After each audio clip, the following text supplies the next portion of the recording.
Good morning or good afternoon, everyone, depending on where you're joining us from, and welcome to today's webinar.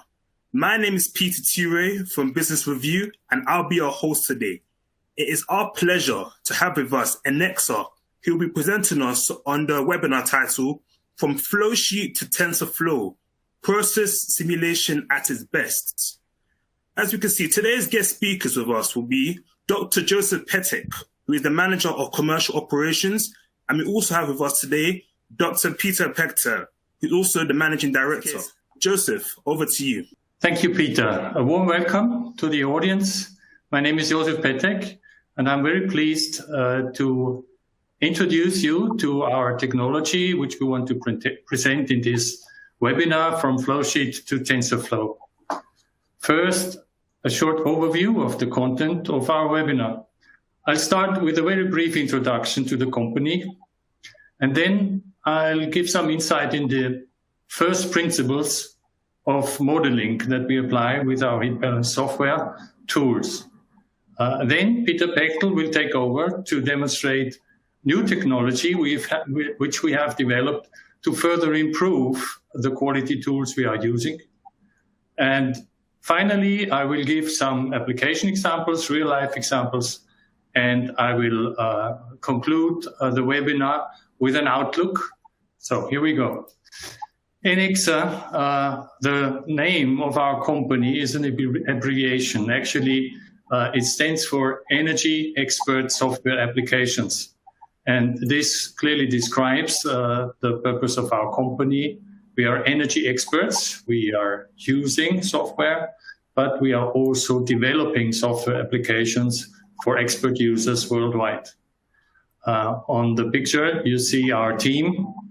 We are about 20 people now, and I've marked the founders of the company with gray hair color, and in one case with zero hair color.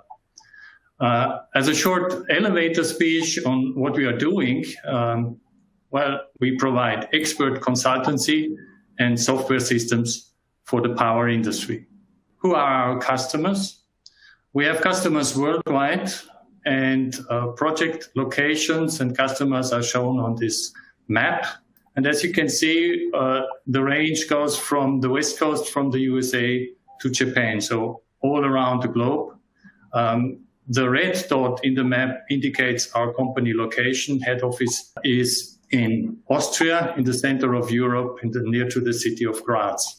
You can see also many dots in the area of the Middle East. That's an area where we are very active, and also most of our major customers that we serve are with the development and the operation of independent power plants and independent water and power plants.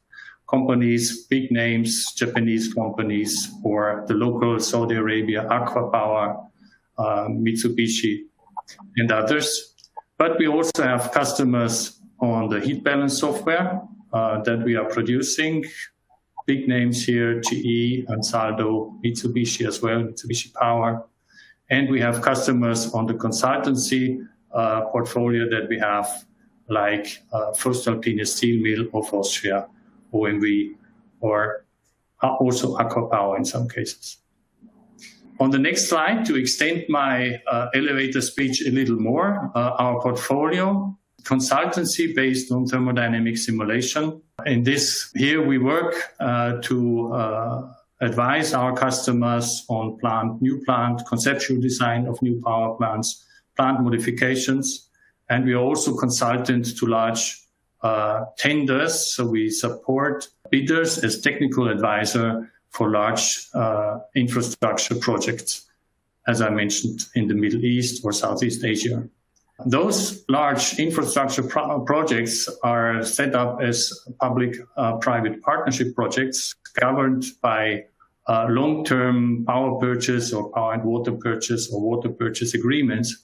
And for this type of contractual arrangements, we are supplying the fuel demand models and settlement systems for these independent power plants and independent water plants. Then we are also producing plant simulation models for other applications like cogeneration plants, heat balance software, and optimization systems. And our portfolio covers from a technology standpoint, fossil-fired power plants or power and water plants, as you can see on the top left picture. We have industrial applications like a waste heat steam generator at the compressor station on the top right. We have a solar power plant that uses some gas-fired heaters on the lower left.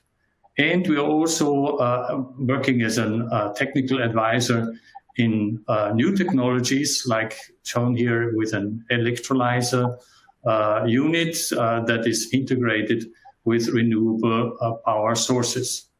Behind all of these projects, in most of the cases, is a simulation model, thermodynamic simulation using the Epsilon professional heat balance software. Let me come to the second chapter of our presentation, first principle modeling. First of all, what is first principles? Well, this is the basic laws of nature and the fundamental equations that describe the processes that we deal with in power generation. Conservation of mass may not always be the case, as we talk to nuclear physicists, or some astrophysicists may also dispute this portion. But conservation of energy is, of course, a universal law. It's always valid. And it was first expressed by Mr. James Prescott Joule on this picture shown to the lower left. The second law of thermodynamics that was expressed by Herr Clausius from Germany, it clearly states which processes are possible, which are impossible, and it also tells about ideal processes. And even before that, this second law of thermodynamics was formulated. Monsieur Carnot of France, he was already telling about the ideal processes for a thermodynamic cycle. And many others have contributed to further knowledge about the balances of mass and energy and of the laws of nature. And equations of state and thermochemical properties allow to now calculate and predict processes for applications in various areas of technology. First principle modeling takes these laws of nature and fundamental equations and applies it to a process like the power generation process. So process streams will be subject to unit operations such as mixing, splitting, combustion. We will calculate by these equations the amount of heat transfer. We can calculate the phase change, amount of matter that changes phase under certain conditions. We can separate those phases, and we can calculate technical processes like compression, expansion, energy conversion through other devices.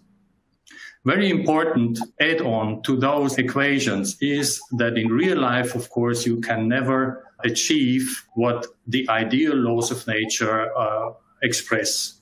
There is the concept of non-ideality because every natural process is affected by losses and friction.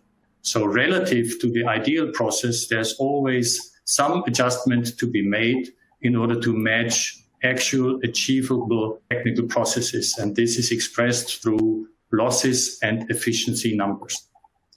It is shown here on the graph next to the text, for instance, on the example of the isentropic expansion efficiency of a process. So from a higher pressure to a low pressure, there is an ideal process that will produce the maximum of work that is under exceptional circumstances achievable. If it were friction-free and loss-free, you could achieve that much work. But because there is friction in all the processes we deal with in real life, the achievable work that you can retrieve from that process is less, and that is expressed through an efficiency number. The tool that we are using to calculate the processes of a power generation cycle is the Epsilon Professional Heat Balance software produced by STEAG Energy Services of Germany. Together with Enexa, we contribute to the development of this software. On this, I must say, very busy slide, you will not be able to read much. One can see a model of a heat recovery steam generator where you have a hot flue gas entering a sequence of heat exchange surfaces to produce steam from liquid water, feed water that is entering the HRSG from the back end. On the lower part of that picture, you see a lot of unreadable equations. Let me zoom in a little bit. And here you can see that under the hood of the Epsilon software is the same equations, the laws of nature that we saw in the first principles slide. So there's conservation of mass, conservation of energy, there's pressure losses calculated based on fundamental laws and engineering equations. And all of that allows to model the process in all of its detail for these current conditions. This is a design case shown here. So there is some maximum conditions, maximum throughput through the equipment, maximum temperature, maximum fuel flow applied. So we have a temperature of 800 degrees centigrade entering a heat exchanger shown here right after the duct burner that receives 6.3 kilograms of fuel flow. The same case in off design mode as almost the same type of equations. There's some changes due to the situation that we are now calculating the equipment as operated. We have, for instance, in this case, very different conditions. No fuel in the duct burner, so there's much less inlet temperature to this heat exchanger. Still, the Epsilon software produces a full picture of the entire power plant process, of the entire steam generation process.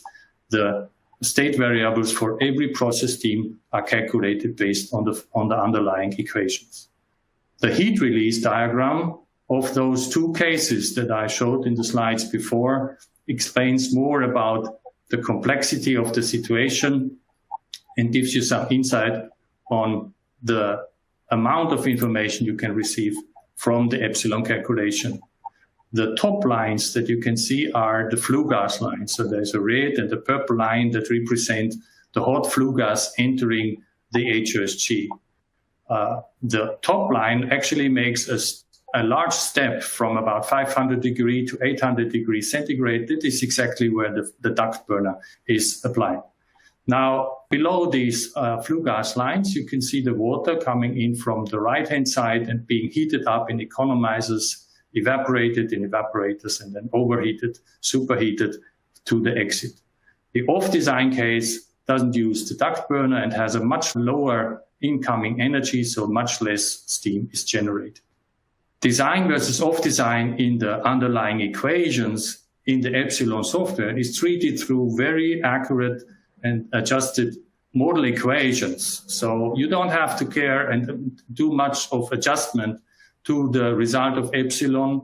The underlying physical equations are already quite close to what you can expect in real life.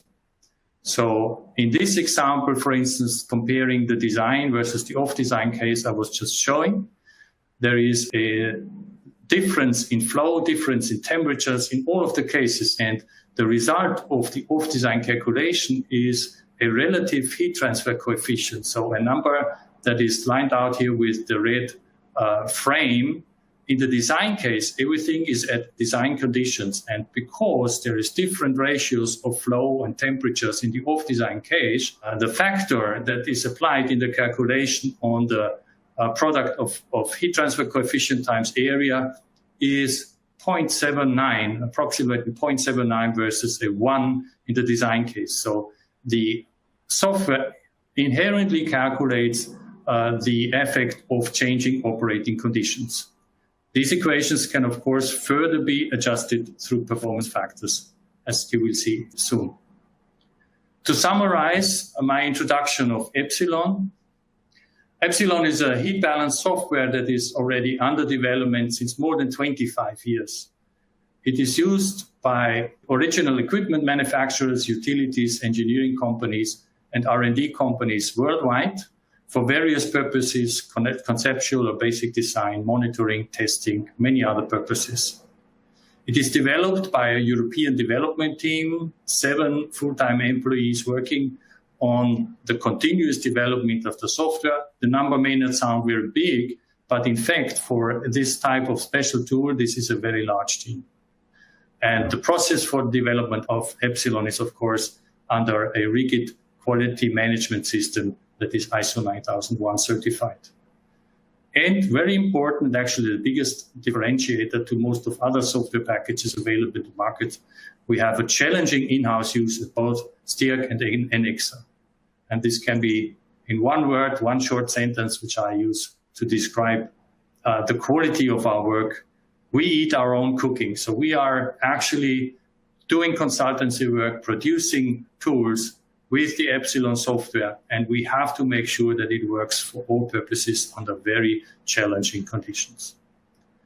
Now let me switch over to a quick demonstration on the calculation modes of Epsilon to give you more insight on how Epsilon works. In this video, you see a design case as the first case. We have 2 kilograms of feed water at 130 degrees that is heated up by flue gas at 200 degrees to reach an exit temperature, target temperature 180 degrees. And the resulting flue gas exit temperature is 179.6, and it results in the design of a certain heat transfer surface. If we change the target temperature in our design case to 185 degrees and run the simulation again, we can see that as we are extracting more energy from the flue gas, we have a lower exit temperature of the flue gas. We reach the target temperature, but we need more heat transfer surface. The number has increased. Going back to 180 degrees shows that we are in a rubber mode, so we can design the equipment as per our requirements and can go back. Smaller surface is sufficient, 180 degrees, good enough. Now we change to the off-design calculation. In this mode, the small black triangle has disappeared on this measurement value, but everything else is the same. We see overflows are the same, but if we change one number in the flows, like changing to 3 kilograms per second instead of 2 kilograms per second, and we run the simulation, we see now the effect of changing operating conditions. The exit temperature of the feed water has come much down versus the target, only 196. We have extracted more heat, but we have used more and colder feed water, but the flow has been the same. Now in the identification mode, which is the next version, we can now change to a certain temperature. Let's say we have achieved 175 degrees centigrade at the feed water outlet because of some degradation in the equipment. This equipment has been changed to a calculation mode that says T2 given, exit temperature given, and determine the K times A, the heat transfer surface times coefficient value that produces that. And the calculation now reaches the target. It, of course, uses less heat, so the exhaust temperature on the flue gas is higher, but we can see that only 0.79% performance factor means we have lost a lot of our heat transfer surface. There may be a lot of fouling going on. Finally, I want to introduce you to the data reconciliation mode, data validation in Epsilon. In this mode, we also define an exit temperature to the equipment, again, 175, but we also apply a confidence interval to this value. So 95% probability that the number is within this plus minus 2 degrees Kelvin. In addition, every other measurement has a confidence interval in this validation mode. So as also seen in real life, measurements are just indicators for reality. So in fact, there may be some scatter with every measurement, and a snapshot of the data will not produce the exact result. All measurements are subject to such confidence interval and may be changed in the calculation in order to match the data best.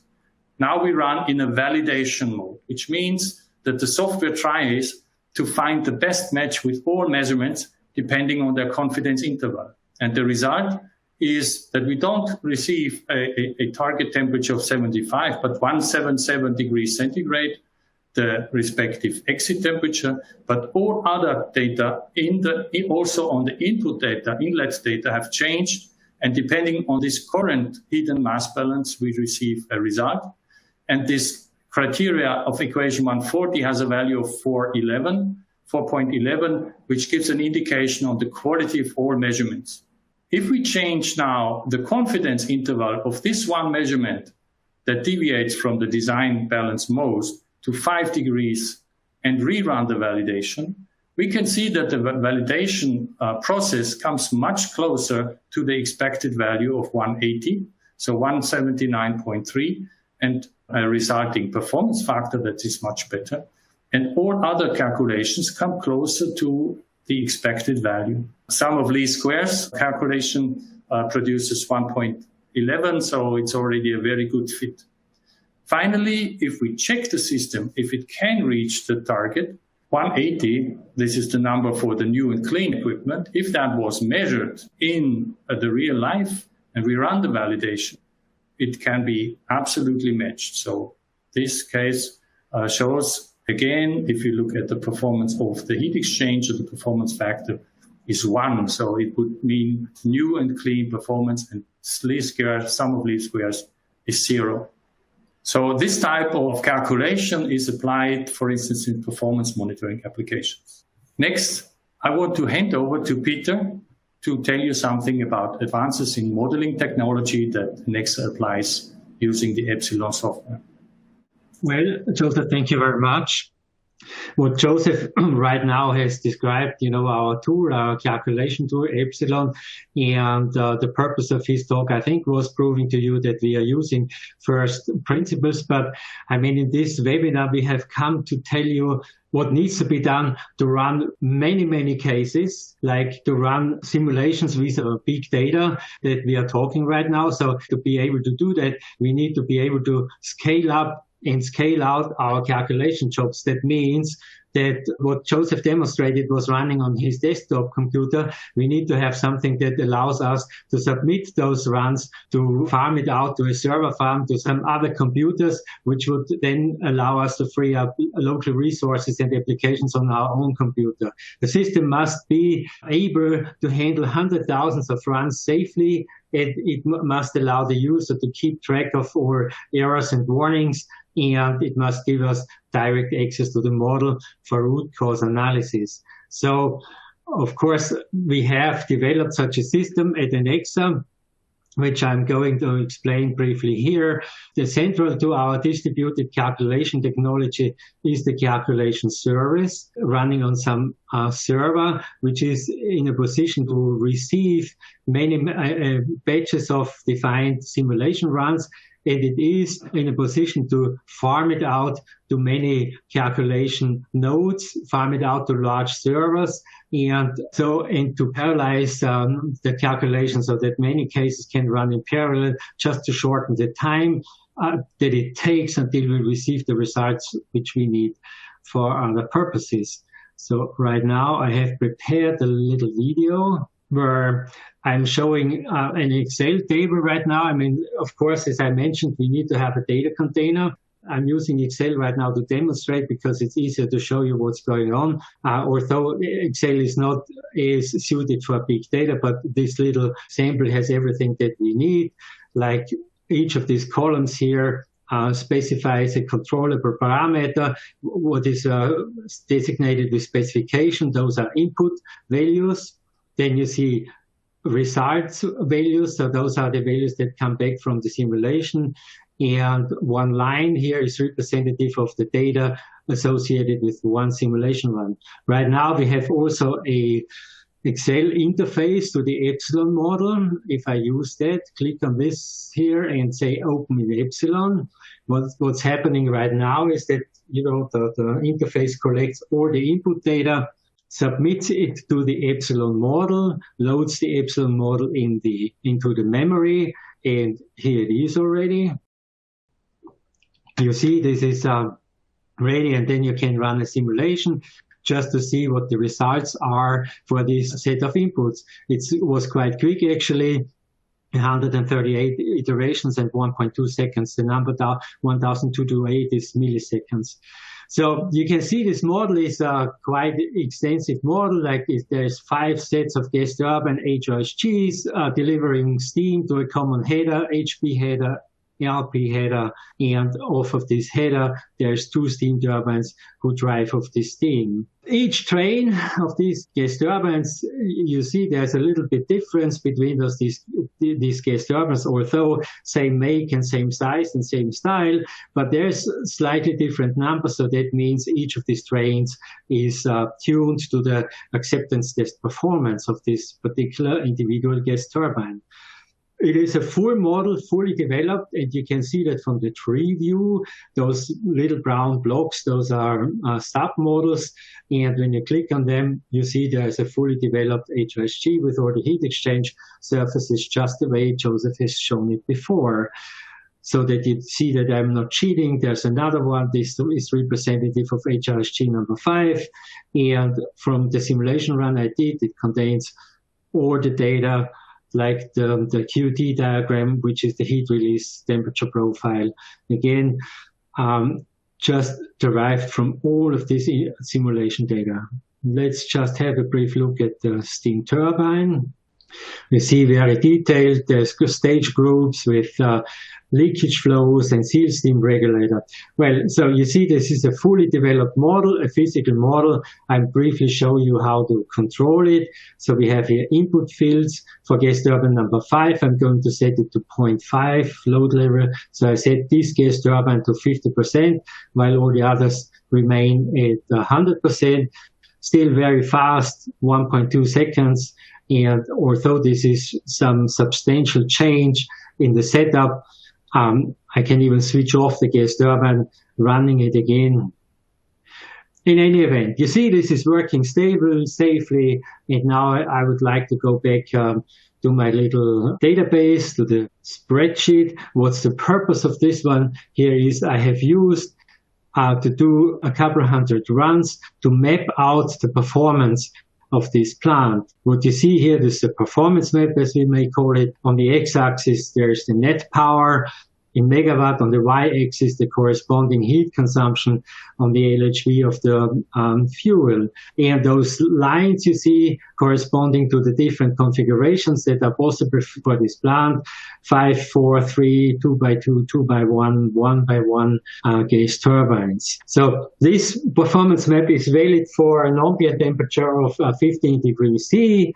If I want to change that, let's say we are curious how this plant is going to perform at a hot day, like 45 degrees. So I've changed it for a number of runs, and I believe we're going to see that in a second. It is about 220 runs. You see that on the counter on the status line of the Excel file. Now I'm going to the interface, and I submit these 222 cases to our server farm. So this is the connection to the calculation service. You see it's uploading the model. It has uploaded the data. We have also a little web interface, which I'm showing to you right now. And you see, while I have been talking, these 222 runs have been simulated, already calculated, with altogether something like close to 6 seconds. So that is very nice, very fast, but let's go and see what the results are. Getting the results, and we see how this performance lines change. Like typical for gas turbine-based power plant, at a hotter day, we have much less power. Power dropped to something above 500 megawatt, while at 15 degrees C, it would be able to handle more than 600 megawatt. So now this has demonstrated you the process, and as you all know, Excel is not suitable to run really large data and to contain really large data sets. Like when it goes into the 100,000s, which we want, then Excel is getting very sluggish. So that's why we have also developed a Python interface. There's a little script, and you see I'm using pandas. Those guys among you who are familiar with Python and big data and its abilities. We have also grid utilities developed, and this little script now submits 5 or 6 scenarios. You recognize 5, 2, 4, 2, 3, 2 relates to the configuration that we have, 2 and 1, 1 and 1 gas turbine. So let me run the script. You see now from the logging, the script is connecting to the calculation server, starting to upload the model, just the same way from Excel, but this time from Python. The first scenario, second scenario, third scenario, and while the script is busy, we click on this link, which brings us directly to the web interface again. And here we can see, going to the jobs, it has already uploaded 4 scenarios. And the first one, it started to work on the first one. And while it is busy, while the calculation service is busy to upload like these 6 scenarios, it has already done 2,500 runs on the first scenario.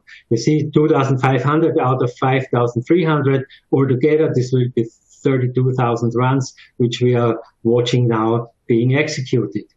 There's some historical runs on this web interface. You see a plant, a job that we are busy right now, 100,000 runs at roughly 50 minutes for a model which is in same order of magnitude, something like 5 gas turbines or 6 gas turbines. I'm not entirely certain.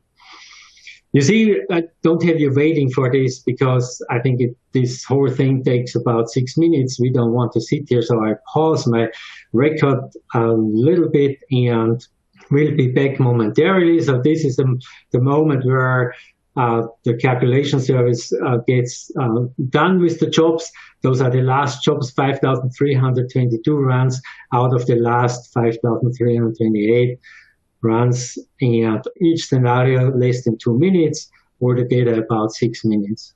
Going back to my little script, see what it has been doing. Here you see the log messages of, it has about 40 seconds to upload, cycle time 6.5 seconds, but this all contains also the latencies for the transport over the intranet or the internet. It also produces log files. If there was errors or warnings, it would create some Excel sheets that I can individually work on those cases. What we have done is we have created a performance map using 32,000 cases. I'm showing that on a 3D plot with Chrome. You see now this is the performance map. Again, similar to what you have seen before in a spreadsheet. On the x-axis, there's the net power. On the y-axis now there's time steps, something like 48 hours in 10-minute time increments. And on the z-axis, you see the LHV fuel consumption. And here, those differentiated areas are representing those 5 or 6 configurations that we have analyzed. So instead, having done the jobs within Python, we have arrived what we have promised to show you in our webinar. Now we have arrived in the big data world. The Python is the framework where you start then to apply machine learning. And so we can now, if you picture those 100,000 runs, we have gone in jobs up to 1 million runs already, which we send to Keras now, Python, Keras, TensorFlow, the Google TensorFlow, or, if you like, you could also have PyTorch, whatever. So we have arrived at the big data world. Now we can create neural net digital twins, and this would accelerate the simulation time by quite some order of magnitude. And now we have digital twins, which can easily be applied and called upon by other application optimization systems, whatever you name it. So, and now, like talking about real plants are also live things. They degrade or they get updated. Whenever this is the case, you just go back to Epsilon, change your physical model to represent of the changes that have been done to the plant, and then run it through the system, just run through the numbers and run it through the machine learning, and you get the new digital twin, which you can then deploy at the final service that you would like to do it. Just some example here, some real job we did. You see, this is a model for 1 gas turbine, HRSG, steam turbine, 1-on-1 in a CHP application, and together with 3 boilers. And we received a lot of measurement for these plants. And when you look at the left-hand diagram here, a scatter plot, we plotted those measurements on the x-axis. And then we created the epsilon model, and we tuned the model so that for each point we plot on the x-axis, we can plot the corresponding simulation result. And if the simulation result lands on the parity line, which is this 45-degree line here, that would be a perfect match. So now what you see here, by and large, all this data, the simulation runs are quite hitting the parity line, but there's still some scatter that is due to the fact that the measurement has measurement errors, or there's transient operation, all sorts of things. But another thing that's very interesting is like the data is like low load, half load, a little bit above half load, and then full load for the plant. There's virtually no data in like load range 75 to 80 to 90%. So, but now, since we have created an epsilon model, we can run also in these areas where we do not have any data. And here's where we distinct from, the data-driven modeling, where you just use the data, or the physical model to drive the neural net modeling. What we're doing here right now on the second diagram you see here, now we're running the epsilon model over the whole load range harmoniously, so very fine granularity, so that you capture all load points. This is essentially the same information. This is just fuel flow, and here is the associated heat with it. And we use this data, run it through machine learning, create a neural net-based model, what we call FastEBS, so that's a digital twin. And again, same concept. On the y-axis, there is the digital twin result with the corresponding epsilon result. You see everything is nicely centered around the parity line. So now we have a very good model which can be used for various cases like optimization and such. But this brings me to the end of my presentation, my part, and I would like to hand over to Joseph again so that he can extend on some other real-world examples that we have been applied this technology to. Thank you. Thank you very much, Peter. Let me quickly jump into some application examples. First, a modification study at the Austrian steel mills of voestalpine. voestalpine runs a large boiler plants at their steel mills that consume the off-gases and that produce process steam and power for supplying the industrial site. One of their units, called Block 01, had some corrosion problems because running in different operating modes than initially planned. And we were tasked with a study to evaluate various options for equipment upgrades. This block has one GT, but can also run in forced draft mode, burning gases through a large duct burner. It's a single pressure unit and has a 30 megawatt steam turbine. Looking at the operating data, for 1 year in the left-hand figure, you can see that there is no clear single operating point that is preferred. The line that shows so much scatter is actually the ordered line of steam turbine power output, and you can see that only a small fraction of that is horizontal. So there is a lot of different load levels that the plant is operated at, and it has a lot of transient operation. So our models that we built were tuned to match the data as much as possible. And because of transient operation, fuel flow into the boiler was, of course, measured before actually the steam raised. So there may be some overprediction for the steam, assuming steady state. And on the other hand, if fuel flow was reduced, there was still a lot of steam coming. So that would mean an underprediction of steam. But on average, over the year, it fits well. And then if you look at the other curves shown in this plot, which is the cumulative curve of electrical output, you can see a perfect match. And actually, this is the real measure for measuring the output of a power generation cycle, which is the generator output. So if fuel flow and generator power output in total over the entire year match as accurate as in this model, you have a perfect model as best fit. Now, for this study, we were running this entire year with more than 8,000, actually almost 8,100 operating points for hourly values for different modifications. And we produced accurate bottom line results. So the problem with the typical modeling study is that you have to pick a specific operating point to make your evaluation. Now, with this plant, as you saw, there is no typical operating point. You can take base load or part load, and you don't know at whatever other operating conditions it has to run. With our distributed calculation technology, we can take all of the operating points that have been measured, and we run all of these points, and we find out what would have been the impact of a specific modification over the entire year. So the perfect ROI evaluation. So for different options of boiler modifications, we can tell from this bar graph what is the amount of extra kilowatt hours produced in the entire year. And from that, you can make a good investment decision. And actually, it was the case with our customer. They had thought about these problems very long time. There was no clear decision made. But once we showed these results, it was very clear what is a good investment into the plant. You don't oversize the equipment. You take what is needed. You get the best return of investment for the option chosen.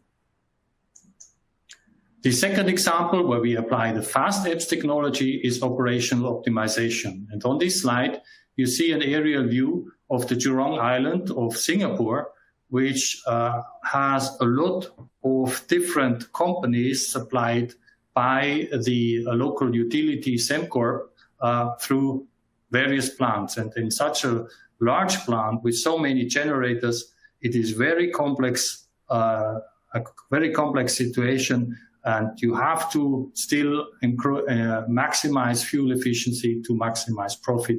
And of course, you must not, your optimization result must not be in conflict with any technical constraints, because the most important thing about optimization systems is that they have to produce results that are convertible, that can actually be followed by the operator.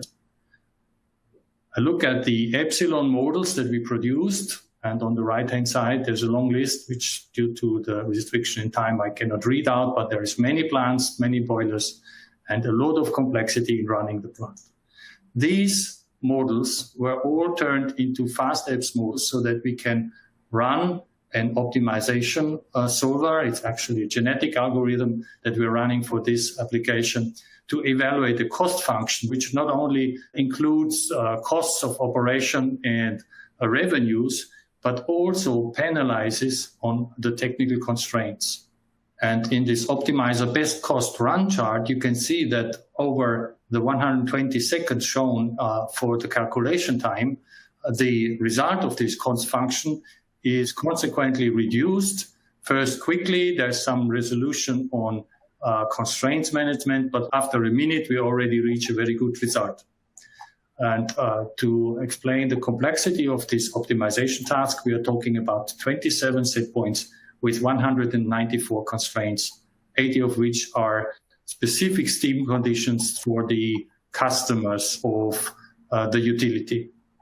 And the constraints violation is the most important thing in the solution. And as you can see in this chart, although it's very busy, constraints, the red line in this graph goes to 0 for the solution. So we have no constraints violation at all in our solution. And we make sure over a very long time that we try all options to come to the final result. The entire optimization run took less than 3 minutes. Sembcorp uses the optimizer to support both operations and local traders to evaluate various operating points, special operating conditions, or to produce guidelines for the operators. In terms of guidelines for the operators, we have also learned through our optimization projects that it is very important to be able to show the result and to show the conditions of the current operating point to the operator so that he can understand the solution and can evaluate also in terms of operating margins, capacity margins, reserve margins that are left with the proposed solution.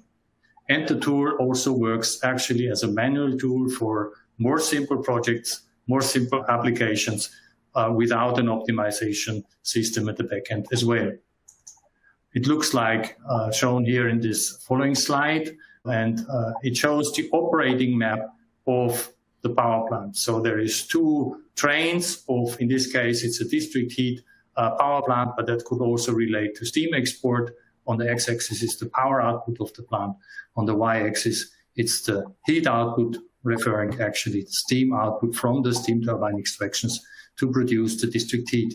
And the color coding represents the fuel consumption of the selected operating point and also around this area. In the following video, I'm going to demonstrate this tool. This is actually a web-based tool, very lightweight, and you can see how quickly the system will react. And there is thousands of accurate data points that are evaluated through the FastEBS calculation in the background within fractions of a second.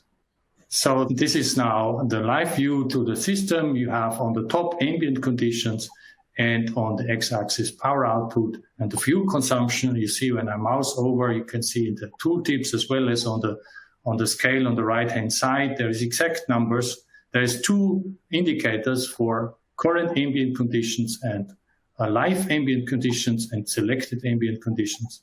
And here we go to the single view plant for the water-cooled plant. It's a gas turbine based plant. So if I increase ambient temperature, actually the power capacity of the plant is reduced. The higher the ambient temperature, you see the power will be reduced. On the other hand, with operating conditions like the supply temperature, if we reduce supply temperature, we need more throughput.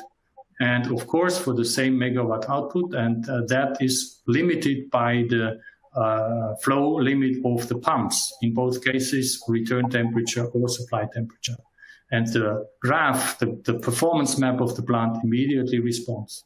This is now the air-cooled plant. It has an air-cooled condenser, and only from a certain ambient temperature, you see a capacity change, because up to this temperature, there was the change in number of bays run with the air coolers, but now there is the capacity is decreased. On the water temperature, we don't see any influence because it's an air-cooled plant. Going back to the overall power view and changing now for a different set point. We are currently running at 705 megawatt total output. We change for one plant to auto mode, which means that it will choose the operating point to reach the target. We choose a target of 600 megawatt electric and 250 megawatt thermal output. And the plant at the right hand in the graph will then move to the respective necessary operating point to achieve this output. It's 71.4% fuel at utilization with the current operating point. Now we have a tool called decision plot, where we can see if a change in the distribution of heat or power of the individual plants changes the fuel consumption to better. So the line at the minimum has the least fuel consumption. And if we use those minimum points and distribute the load between the two plants, we reach net fuel utilization of 71.8%, which is a 0.4% improvement. Moving the operating point of the air-cooled plant a little bit changes, of course, the entire operating point also on the water-cooled plant, as the total must be fixed. But you can see moving around the map, we don't find anything much better than we had selected before. Efficiency going down to 71.37. But now if we use the decision plot again to improve further from here, we come back to an operating point that reaches the initial optimum of 71.8% at fuel efficiency. With that demonstration, I want to conclude our technology presentations. I want to go on with the outlook. First, let me summarize what you saw in today's webinar. We showed you a first principle modeling with Epsilon. We saw that one can accurately predict the process under all conditions of design conditions changing will be reflected in the output of the calculation. You can use it for various applications, conceptual design, what-if models, performance monitoring. With the distributed calculation technology, we manage massive amounts of simulations, and by that, we can carry the Epsilon heat balance software into the big data world. We can use it for consultancy studies with thousands of evaluation points and even go into millions of calculation results for producing our FastEBS models, our digital twin models. And these FastEBS surrogate models are super fast models that produce output with the same quality as the Epsilon heat balance software. So you are not losing the accuracy of your simulation if you are running these super fast models. And that will enable technologies and applications that we have not actually seen or thought about at all yet in full range. You can do better and more productive consultancy. There can be new interactive tools using those digital twins in the background. There can be artificial intelligence-driven solutions for operation support, for performance monitoring, for other applications, or maybe also design optimization tools. And we can tackle big data applications, whatever comes with huge amounts of data or many different situations. All of that can be processed through these new types of technology. First principle first, however, stays our motto. Our company is dedicated to process simulation using the Epsilon heat balance software. And the reason for that is that we do not want to neglect what we already know. There's a lot of know-how and knowledge in our tools that we should not neglect when talking big data. So the takeaway from this webinar, use both data and knowledge. Thank you very much. With that, I want to hand over to Peter to manage our Q&A session. Yes, thank you very much, both Joseph and Peter. And just a quick reminder for the audience, if you wish to submit any questions, please send them in via the questions widget. Due to our limited time, we only have time for 3 questions, so I'll just go straight onto the questions. So, both Joseph and Peter, can you, so see for the calculation service and the Epsilon, can it also run though in the cloud? Yes, the system is designed, but just initially we designed it also with the idea that eventually we would have to move to the cloud. The example that I have shown to you was on a server farm that we have in our basement. So we have our own little calculation center. But yes, it can be run on the cloud if we have tested that. And yes. Okay, great. Joseph, do you want to add anything to that as well? No, I think it's clear. We can run in the cloud. Sure. Okay, no problem. So the second question is, what are the benefits of the optimization system as shown in your application? Okay, I will answer that. We don't know. Our customers don't tell us for good reason, I assume. But yeah, it is always depending on the complexity of the operation. If you just have a single operating point to choose, there is not much to gain. You always find out very quickly. But if you have, as in this example, 27 set points and 194 constraints to manage, it's very likely that there is a lot of potential to improve. If you want to find out for your plant, what is the potential? I have one recommendation. Look at your historical data and look at the scatter of fuel efficiency under comparable situations with different shifts, with different operators. Typically, you can see some are more hesitant to change load. They keep the safe operating mode, while others are driving and trimming the plant to improve efficiency. So here you can see the potential. If everybody had guidance to achieve these optimal points, then this is what you could achieve with an optimization system.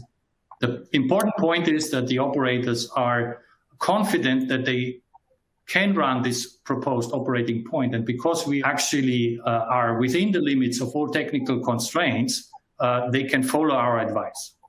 Sure. Thank you very much for that, Joseph. And the last question for today's webinar is, how does Epsilon compare to other heat balance software on the market or Excel solutions? And is it difficult to learn Epsilon? Well, Epsilon, I'm using it, and I've also worked with other software packages in the past, and STEAG Energy Services of Germany has done and is doing a really great job to improve further. And in terms of the calculation speed, the convergence, and also the interfaces to the software is actually, I would say, the most developed heat balance software you can find currently on the market. And also for our applications, the API, the interfacing with the software is excellent. So you can quickly use it in your own in-house tools and run it. The other question was about how quick to learn. Well, it's an engineering tool. So it's not like Microsoft Excel that you can type in numbers and it's working. You have to have some understanding about the technology and about engineering and the power plant process. It will take a few weeks, but to really come to build your own models, but with 1 or 2 weeks of training and some guidance, it is a very powerful tool that will pay back soon for the initial cost of investment. So one person asked, what do you think would be the added value if you combine your Epsilon system with an MILP optimization tool? So where the optimum characteristic, curves on the turbines, etc., and are online calculated by Epsilon and given via a REST API to the MILP optimizer, which also takes the actual market prices into account. What would you say to that, though, both Joseph and Peter? Yeah, MILP, mixed integer linear program, has the term L, linear, with it. Epsilon is representing the non-linear process. The power plant process includes a lot of non-linear functionality. So linearizing these results will always take some accuracy of the results. Epsilon calculation time, as you saw in the demos, is a few milliseconds to about a second. In an optimization system, to call Epsilon will produce calculation times in the order of days and weeks, because you are actually evaluating millions of options in both MILP or other optimization systems. So using Epsilon directly will not work. Our FastEBS technology does work, as we have shown in the optimization systems at Singapore, and we also built some for steel mills. And there may be some intermediate options in terms of the FastEBS producing some linear results on the local conditions and so on. So whoever posted these questions, I will come back with some advice, and maybe we can discuss further in a separate meeting. I mean, in any event, mixed integer linear programming could considerably benefit substantially by, quickly updating it to the current task at hand, to the current status of the plant.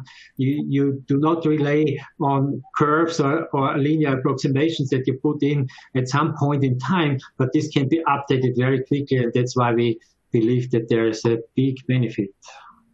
Sure. Thank you very much, both Joseph and Peter, and I hope you all have a very nice day.